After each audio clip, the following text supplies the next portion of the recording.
정정당당 진수희, 김희정 전 국회의원과 함께 국회의장 후보 선출 결과에 따른 그 함의 등 정치 현안 짚어보겠습니다. 안녕하십니까? 네, 안녕하세요. 네, 오늘 좀 큰 이변이 있었다고 봐야 되나요? 아니면 뭐 저만 몰랐던 네, 건가요? 이변이라고 봐야죠. 당시 이제 6선의 추미애 당선인 그리고 5선의 우원식 의원 이제 그 두 명으로 이제 압축되는 과정에서도 공개적으로 이제 이른바 이제 친명이라고 할 수 있는 조정식 6선의 조정식 의원 그리고 5선의 정성호 의원이 이제 드롭을 했고 네. 그 과정에서 또 단일화라는 그런 표현도 나오고 해서 결과적으로 추미애 당선이 되는 것이 아니냐 이런 전망이 상당히 우세하지 않았습니까? 그런데 오늘 결과는 우원식 의원이 당선이 됐습니다. 이 결과를 어떻게 보셨는지요? 글쎄요, 한마디로 일단 그 너무 뻔한 결과가 아닌 그 신선한 충격으로 받아들여지고 있는데요. 예. 왜냐하면 그 원래 네 분 후보가 계셨잖아요. 그 4파전에서 두 분으로 압축되는 과정에서 보여졌던 이런 장면들만 봐도 명심이라든지 그 강성 지지층의 압도적 그 지지를 받고 있던 추미애 후보의 당선이 거의 기정사실처럼 여겨졌는데 예. 오늘 이 결과는 굉장히 뜻밖이었다. 아마도 저 자리에 유권자로 그 표를 던진 그 민주당 당선인들조차도 저 결과에 굉장히 놀라지 않았을까 싶은 생각이 드는데 네. 제가 궁금한 거는 저 민주당의 이 22대 국회 당선자들이 이게 최근에 들어서 너무 이제 또재명이라고 이재명 대표 연임 얘기 나오죠. 박찬대 원내대표가 거의 추대가 되는 방식으로 이제 원내대표 되셨고 이번에 이제 찬밥 대표, 예. 네네 국회의장 선거 과정에서도 결국 뻔한 결과 이렇게 된 그 상황이 국민들에게 소위 말하는 일극 체제, 민주당이 다양성이 상실이 되고 일극 체제 뭐 이런 거에 대한 비판에 대해서 우리 민주당의 당선자들이 그런 비판에 대해서 좀 우려를 한 결과가 아닌가 싶고 또 하나는 이 추미애 그 후보에 대한 이 자기 정치에 대한 우려. 네. 추미애 후보가 의장이 되면 이제는 이재명 대표에 도움이 되는 이거보다는 본인의 어떤 이 비전, 뭐 이런 커리어를 위해서 자기 정치를 하지 않겠는가 하는 이런 우려. 그러니까 어느 쪽인지는 모르겠어요. 당에 네. 대한 우려인지 이제 추미애 후보가 앞으로 보여줄 정치 행보, 국회 운영과 관련한 행보에 대해서 좀 불안한 게 있었는지 뭔지는 이제 두고 보면 알 일인데. 하여튼 뭐 결과만 놓고 보면 그 좀 신선한 충격이었다 이렇게 평가를 합니다. 예, 일극 체제에 대한 우려, 추미애 당선인에 대한 약간의 좀 우려 이런 예, 부분들이 이제 있었던 것이 작용했던 것이 아니냐. 신선한 충격이다 이렇게 평가를 해주셨는데요. 저는 이제 속보를 딱 뜨는 걸 네. 보고 많이 놀랐죠. 왜냐하면 결과가 이미 정해져 있는 것처럼 모든 기사가 났었기 때문에 아마 당내에서도 어지간한 분들은 다 결과를 의심하지 않았을 거라고 생각하는데 네. 속보를 보고 참 놀랐고요. 저는 저희도 그리고 질문을 다 바꿨어요. 글쎄 말입니다. 그리고 한편으로는 민주당 내 어떤 민주성, 역동성의 회복이라고 저는 생각을 합니다. 예. 사실 22대 총선 결과를 놓고 이재명 대표의 이제 리더십은 굉장히 공고해졌고 또 탄탄해졌잖아요.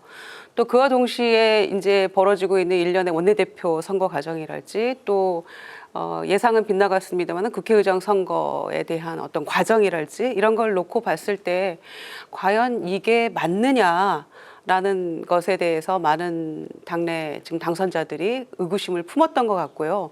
그리고 이제 막판에는 이렇게 가서는 안 되겠다. 그리고 이제 8월로 예정되어 있는 전당대회에서도 대표의 연임 가능성 또 뭐 나오고 있잖아요. 그래서 대표 1인 체제로 가서 당의 모든 이런 중요한 또 당의 어떤 민주주의의 꽃이라고 할 수 있는 선거에까지 이렇게 예. 일방적인 영향을 미치는 것에 대한 당을 위해서 이거 좋지 않다라는 그런 판단들이 막판에 조금 퍼졌다고 합니다. 예. 그래서 재선 이상 의원들을 중심으로 해서는 그런 것에 대한 위기감이 조금 높아졌기 때문에 그런 결과로 오늘의 의장 선거 결과가 나타난 게 아닌가 싶고요. 들리는 바는 표수는 공개 안 했는데 왜 표수는 공개 안 하는지도 저는 잘 모르겠어요. 22대 후반기에 다 공개하고 했었는데 그래서 김진표 의장께서 몇 표, 89표인가 득표해서 됐다 이런 게 다 했는데 왜 또 이 표수는 공개 안 하는지도 잘 모르겠고 선거 결과에 득표수 공개 안 하는 것도 저는 당이 언제부턴가 조금 이상해졌다라고 생각하거든요. 그래서 결과적으로 당 대표의 막 명심파리가 많이 있었잖아요. 그거를 완전히 부인할 수 없다면 저는 이 결과는 대표의 리더십에도 약간은 타격이 있는 것이죠. 그래서 예측 불가능한 정치가 이번 케이스는 됐는데 저는 당을 위해서는 잘된 일이라고 평가합니다. 역동성을 회복하는 계획이었다. 지금 오늘 원래 국회의원 당선인 수는 171명이신데 169명이 아마 투표에 참여를 해서 뭐 무효표 없이 169명 전원이 이제 유효표가 됐는데 득표수는 공개하지 않았어요. 아마 이제 입으로 조금씩 뭐 흘러나오지 않을까 싶기도 한데 그 부분이 과연 이제 실제로 이게 어떻게 지금 표가 갈렸을까 하는 부분도 사실은 이제 정치적인 의미가 적지 않지 않습니까? 그동안에 뭐 네 분 다 이제 나중에 2명으로 압축됐지만은 서로 이제 명심을 이제 많이 내세웠고 그리고 또 하나 논란이 됐던 게 중립성 논란. 요 두 가지가 상당히 가열됐던 이번 그 선거였는데 최종적으로 이렇게 됐습니다. 그래서 과연 중요한 것은 과연 명심은 그럼 어디에 있었던 건가? 명심은 결국은 우원식 의원에게 있었던 건가? 아니면 명심에 좀 반한 결과인가? 뭐 이런 해석을 좀 해봐야 될 것 같아요. 저는 명심이 어디에 있었는지는 오직 이재명 대표만 아실 것 같고요. 저는 후보 선거운동 과정에서 제 기억으로는 추미애, 조정식, 정성호 그 세 분은 모두 다 국회법에 명시된 국회의장의 중립 의무 그거 뭐 불필요하다라는 식으로 말씀들을 하셔서 걱정을 상당히 많이 했었는데 모르겠습니다. 이 우원식 후보의 경우는 그 대목에 대해서 어떤 입장이셨는지 제 기억에는 없는데 하여튼 저는 그거는 포기하거나 불필요하다라는 생각으로 이 국회를 운영하시면 안 되겠다, 안 된다 하는 점을 말씀드리고 싶고요. 이번에 표심이 이렇게 나타난 거에 대해서 이재명 대표나 이 박찬대 원내대표가 앞으로 당을 운영하거나 국회 전략을 수립하는 과정에서 이 민주당의 당내 의원들의 생각이나 이 입장을 좀 읽어내면서 일방 독주하는 식의 국회에서 일당이 입법 독주하는 식의 이런 일당으로서의 국회 운영 이런 거에 대해서 조금 참고를 하셨으면 좋겠다. 오히려 민주당 당선인들 가운데는 그런 자당의 입법 독주에 대해서 혹시 걱정하는 분들도 계시지 않나. 이건 뭐 제 그냥 희망 섞인 추측입니다만 그런 당선인들의 입장이나 마음이나 이런 거를 충분히 고려해서 앞으로 여당과의 관계나 국회 운영이나 입법 사안이나 이런 데 많이 반영을 했으면 좋겠다. 그래서 이 대화와 타협의 정치가 실종됐던 21대 국회와는 달리 그런 대화나 타협의 정치를 좀 부활시키는 이런 쪽으로 좀 이끌어줬으면 좋겠다. 의장으로서 그런 희망을 좀 기대를 말씀을 드립니다. 오히려 국회 운영 방식에 어떤 변화를 기대를 해주셨어요.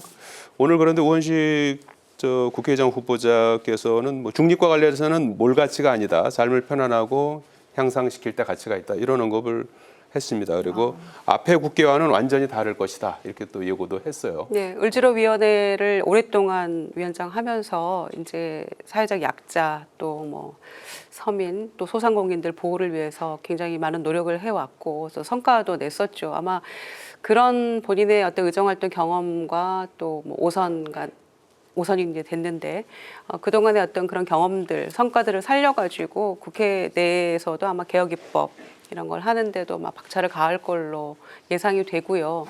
특히 지금 현재 김진표 의장 같은 경우에도 그때 당내에서 의장 후보로 선출되고 났을 때 내 몸에는 민주당의 피가 흐르고 있다라는 표현만 가지고도 이 중립성을 해치는 발언 아니냐고 굉장히 언론에서 비판의 목소리가 컸었어요. 그런데 지금 보면은 왜 의장이 이렇게 민주당 편을 안 들어주냐라고 또 당내에서 굉장히 또 비판받고 있고 그러시잖아요. 그 한마디로도. 그런데 그래서 그때 당시에는 중립 안 지키는 거 아니야라고 했지만은 또 의장이라는 자리가 갖는 입법회 수장이라는 자리가 갖는 무게감, 책임감 이런 것들이 그렇게 막 편파적으로 하게 만들지는 않는 것 같아요. 그런데다가 이제 우원식 의장 후보 같은 경우에는 더군다나 어떤 그런 그 마음을 가지고 있기 때문에 지금 21대 국회보다는 조금 더 공정하게 중립적으로 그러나 본인의 어떤 경험을 살려서는 개혁 입법에는 또 많이 노력을 가하실 걸로 그렇게 예상이 됩니다. 예, 조금 전에 같은 질문도 좀 여쭤봐야 될 것 같은데 그럼 명심은 어디 있었다고 보시는지요? 그러니까요. 추미애 의원도 우원식 의원도 나중에는 막판에는 형님이 적격입니다 이런 얘기해서 예. 다 누구에게나 한마디씩 이재명 대표가 해준 게 아닌가 이런 생각도 듭니다만은 어찌됐거나 오늘 선거가 있기까지 표면적으로 드러난 거는 뭔가 작동을 했기 때문에 사실은 당내 5선, 6선 했던 이런 분들이 뭐 단일화니 또는 뭐 사퇴니 이렇게 해가면서 사실 그거는 저는 조금 민망한 모습이었어요. 예. 그리고 당에서 당내 171명이 당선이 됐는데 여러 후보가 나와서 당내에서 경선을 하고 그중에서 또 적합한 후보가 당선이 되고 이런 모습이 국민들이 보시기에도 굉장히 그게 맞다고 저는 생각하는데 어떻게 경선 과정도 없이 이런 식으로 거의 추대로 가다 원내대표도 그랬는데 의장까지 이건 있을 수 없는 일이라고 저는 생각했거든요. 예. 그런데 그나마 결과가 표면적으로는 막 뭔가 작동하는 게 아닌가 했던 것에 대해서 반대로 결과가 나왔기 때문에 이런 게 국민들에게 주는 저는 잔잔한 감동이 될 거라고 생각하고요. 특히 대통령의 부정평가가 뭐 굉장히 50%, 60% 막 이러는 상황에서도 민주당의 지지율이 30%대에 머무르고 있잖아요. 그런 것들이 바로 이런 것들이 하나씩 누적돼 가지고 정권은 심판하지만 그렇다고 민주당에게 완전히 신뢰를 줄 수도 없어라는 민심의 반영이라고 생각하거든요. 그래서 이런 모습들이 저는 당의 어떤 이미지를 제고한다거나 다시 과거의 민주당으로서의 어떤 그런 명예를 회복하는 과정이구나라고 인정받으면 저는 당의 지지율도 올라갈 수 있다고 생각하거든요. 예. 그래서 대표의 뜻이 궁극적으로 누구에게 있었는지 모르지만 과정 중에 나타난 모습은 그렇게 아름다워 보이지 않았기 때문에 당내의 모습이 그래서 결과로서는 국민들에게는 뜻밖의 정치권의 어떤 새로운 뉴스, 뭐 신선한 감동 이런 거였을 거라고 생각합니다. 예. 오늘 그 국회의장 후보 선출이 낳는 어떤 의미라든지 파장 이 부분은 앞으로도 좀 더 좀 지켜볼 대목들이 있을 것 같고요. 특히 22대 국회 첫 화두가 이제 여러 가지가 있겠지만 개헌이 될 것 같아요. 민주당이 이달 말 개헌 직후에 헌법 개정 특별위원회를 출범시켜서 개헌에 나서겠다 이렇게 그 공언하고 있는 상황이지 않습니까? 그래서 대통령의 임기 단축을 비롯해서 거부권을 좀 제한하는 내용 이런 부분들을 담겠다는 입장인데 오늘 추경호 원내대표 같은 경우에는 거부권 제한은 헌법을 부정하는 것이고 원포인트 개헌 수용 불가 입장을 분명히 했습니다. 그래서 개헌 문제는 어떻게 진전이 될까요? 저는 지금 지난번 총선을 통해서 국민들이 민주당에 압도적인 표를 몰아준 그 배경에는 네. 물론 정권 심판이 있었습니다만 국민들 한 분 한 분 마음속엔 국회가 이렇게 우리 살기 힘든 우리들의 일상적인 삶을 좀 보듬어 달라라는 뜻이 굉장히 많이 담겼다고 생각을 하거든요. 그랬다면 22대 국회 구성되자마자 그 초반부의 활동들이나 입법, 정책 이런 것들은 정말 민생을 키워드로 하는 그런 부분들을 좀 갖고 나갔으면 시작했으면 좋겠다는 생각이 드는데 역시 민주당은 지금 특검 뭐 개헌 이러고 나오니까 이게 지금 개헌이라는 것도 사실 굉장히 정치 공세성 있는 어젠다거든요. 예. 왜냐하면 제 경험으로는 이 개헌이라고 하는 거는 현직 대통령이 동의하지 않으면 다른 생각을 갖고 있으면 이건 굉장히 하기 힘든 그 어젠다이기도 하고 그렇다고 지금 민주당이 압도적 의석을 확보는 했습니다만 개헌을 성공시키기 위한 정도 수준까지는 아니잖아요. 네. 그러면 사실은 개헌이 힘든 건데 이렇게 개헌부터 들고 나오고 대통령의 권한 축소, 거부권 제한하는 이런 식의 얘기를 하면서 개헌 그 어젠다를 들고 나오는 거는 우리 국민들 이 민생에 전혀 도움이 되지 않는, 오히려 이제 여야 간의 이 정쟁만 벌어질 수 있는 그런 문제이기 때문에 이거보다는 좀 민생 중심으로 22대 국회를 시작해 주셨으면 좋겠다 하는 말씀을 드립니다. 예, 개헌보다는 좀 민생에 이제 방점을 찍었으면 좋겠다 주문을 하셨는데, 개헌과 관련해서도 여야가 조금 뭐 접점을 찾고 있는 부분도 있지 않습니까? 뭐 대통령이 거부권 제한하는 거 말고도요. 5.18 정신 헌법 전문에 수록하는 거랄지 몇 네. 가지가 있죠. 그런데 저는 민생이라는 것이 국민의 생명과 또는 삶과 그 직결된 문제라고 봤을 때는, 이를테면 최혜병 특검 같은 문제도 저는 민생 문제라고 저는 생각합니다. 그리고 여태껏 대통령이 거부권 행사해 왔던 이를테면 노랑봉투법이랄지 양곡관리법, 이런 것들 모두 민생과 직결된 문제들인데 거부권을 너무 남발했기 때문에 이제 야당으로서는, 국민들로서는 거기에 비판을 가할 수밖에 없는데, 그때마다 늘 정부 여당에서 하는 얘기는 헌법상 보장된 대통령의 권한인데 왜 말이 맞냐, 뭐 이런 취지로 이제 대꾸를 했었거든요. 예. 그래서 아마 야당으로서는 그게 헌법상 제한된 권한이라면, 그래 그러면 원포인트 개헌이라도 해서 정말 민생을 살리는데 좀 해보자, 좀 제한을 두자라는 그 생각은 할 수 있을 거라고 봐요. 그리고 당내에서 이제 원내대표나 또는 윤호중 특위위원장도 그런 얘기 한 바가 있기 때문에. 그런데 대번에 지금 추경호 원내대표는 원포인트 개헌 안 된다 이렇게 얘기를 하고 있는데, 원포인트 개헌이 지금 87년 체제 이후 늘 개헌이 얘기만 나오다가 매번 국회 개원 때마다 얘기만 나오다가 결국 끝물에 가서는 흐지부지 되고 말아왔기 때문에 정말 필요한 시점이긴 합니다. 이 예. 정부 체제도 그렇고. 그런데 원포인트로 그거를 하고 말기에는 좀 아까운 측면이 있죠. 그게 쉽지도 않겠지만. 그래서 저는 차제에 매번 국회 개원 시점에 개헌 얘기하다가 끝내버리지 말고 그동안 논의되었던 모든 것들을 조금 담을 수 있는 그런 여야 간의 협의체가 좀 만들어져야 되고, 예. 그 기구를 통해서 조금 국민들의 조금 민심도 듣고 여론도 좀 듣고 하면서 개헌을 하는 게 맞지, 원포인트 이거는 사실은 저희가 민주당에서 제시는 했습니다마는 실현 가능성은 아무래도 낮아 보이거든요. 그러나 그 필요성, 특히 대통령의 거부권을 남발해서는 안 된다는 것에 대한 경종을 울리는 차원에서라도 이런 문제 제기는 저는 필요한 일이라고 생각합니다. 예.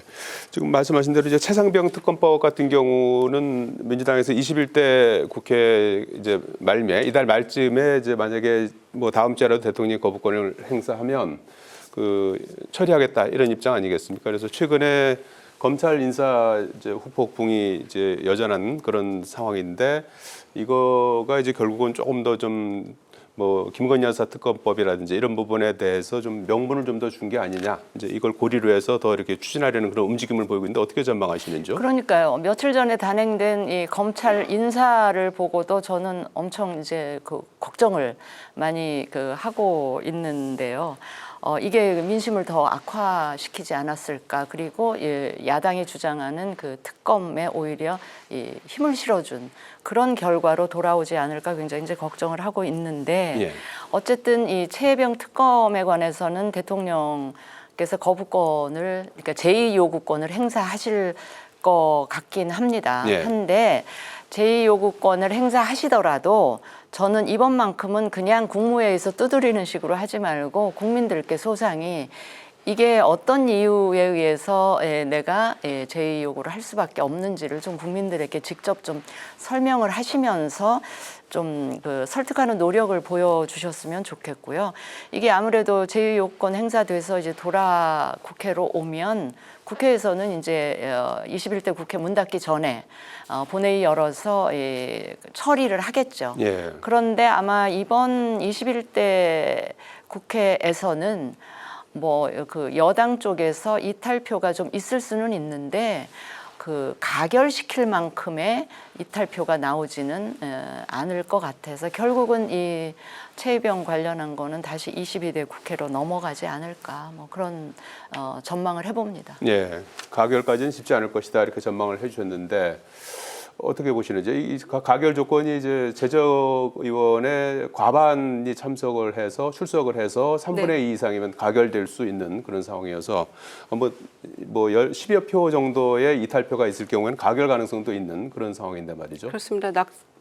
낙선자들에게 그 21대 의원 중에서 대통령이 공을 들인 이유도 바로 그런 것 때문이겠죠. 참석을 독려하고 또 반대표, 그러니까 찬성표가 안 나오게 하려는 그런 게 가장 크다고 생각합니다. 낙선자들 가장 먼저 만나셨기 때문에.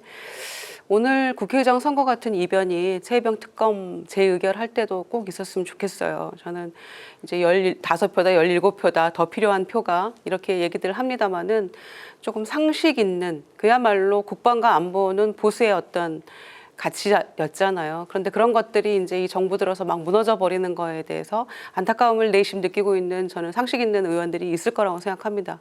그분들이 조금 용기를 내주기를 바라는 마음이고요. 이변이 또 일어나기를 저는 기대하겠습니다. 네, 거기서도 좀 이변이 있었으면 좋겠다고 희망사항을 말씀해 주셨습니다.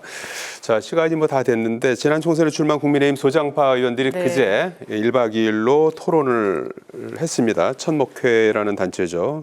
그래서 이 반성문도 냈고 또 총선 패인으로 이태원 참사, 연판장 사태, 강서구청장 보궐선거, 입틀막 논란, 이종섭 대사 임명 이런 부분들을 꼽았습니다. 그래서 이것이 그냥 뭐 그야말로 찻산 속의 태풍으로 그칠지 아니면 당의 어떤 쇄신에 어떤 영향을 줄지 나비 효과로 줄지 뭐 어떻게 전망을 하시는지요? 저는 뭐 제가 냉정한 전망보다는 희망 섞인 전망을 해보자면 그동안 보수가 이 괴멸 내지는 폭망하는 그 과정에 이 원인이 여러 가지가 있을 수가 있는데 가장 큰 원인은 이 보수 정당 내에 개혁의 목소리, 그 개혁을 담당하는 소장파 그룹이 없었기 때문에 보수가 굉장히 힘든 과정을 지금까지 겪고 있다. 이렇게 아쉬워하던 차에 이번 총선 계기로 3040 모임이 결성됐다고 해서 저는 개인적으로 굉장히 반갑습니다. 반갑긴 한데 한 가지 아쉬운 거는 저 그룹에 현역 의원들이 너무 없어요. 네. 김재섭 당선인 혼자만 있는데 그래도 현역 의원들이 여러 명 좀 참여해야 저 그룹이 내는 목소리에 힘이 실릴 수가 있고 그런 목소리가 당 운영, 정당 운영에 반영이 될 수가 있기 때문에 지금 뭐 현역 의원들은 주로 영남권에 많이 계시지만 그 영남권이나 서울의 강남권에 계신 의원들도 저 당내 혁신의 목소리를 낼 저 그룹에 같이 좀 힘을 보태 주셨으면 좋겠다. 그래서 보수가 다시 좀 재기하는, 부활하는 이런 하나의 모멘텀을 만들어 주셨으면 좋겠다 하는 희망을 이 천목회에 대해서 갖고 있습니다. 네, 천목회 좀 현역 의원들이 좀 더 좀 많이 좀 참여해 줬으면 좋겠다. 예. 그 내용 자체에 대해서 어떻게 공감하십니까? 네, 이런 모임은 뭐 국민의힘에게 딱 필요한 그런 모임이라고 생각하고요. 밤샘 토론까지 해가면서 당의 미래를 걱정했다는 거는 좋은 일이죠. 그리고 뭐 여러 가지 반성문도 썼고 국민들이 인식하고 있는 그 여러 가지 문제점을 똑같이 인식하고 있는 것 같아요. 다만 제가 아쉽게 생각하는 거는 이를테면 이 안에서 이종섭 전 호주대사 임명 이런 거에 대해서 문제 많다고 지적을 했는데 결과적으로 이 해병대 그 최혜병 특검과 관련해서는 공수처 수사를 지켜보자 이런 식으로 결론이 나더라고요. 왜 이게 이렇게 심각한 문제인데 귀결이 그렇게 나는지에 대해서 좀 굉장히 아쉽고 이건 오판이다 생각하고요. 또 김건희 여사 특검 관련한 그것도 역시 또 뭐 수사를 검찰 수사 지켜보자. 굉장히 결론은 소극적이에요. 그래서 용두사미가 아닌가. 문제는 가지고 있는데 의식은 국민들의 민심과는 동떨어진 그 결론을 낸 게 아닌가 싶어서 내용에 있어서는 많은 아쉬움이 있었습니다. 네, 알겠습니다. 자, 오늘 말씀 여기까지 듣겠습니다. 고맙습니다. 고맙습니다.